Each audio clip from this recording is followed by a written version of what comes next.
I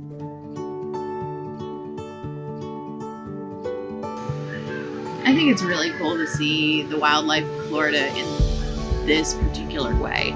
To be on a silent craft on the water. The only sound you make is the paddle. That's it. You're not hearing anything other than nature around you.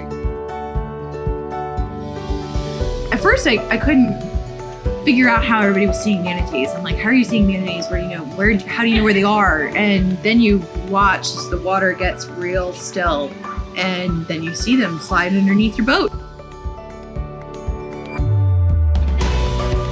It is really awesome to get to experience nature in that way, and there's not a lot of people who get to do that. I got to see a manatee in the wild. I got to see a lot of manatees in the wild, which was pretty awesome. I think if you haven't experienced nature like that, you have to do it at least once.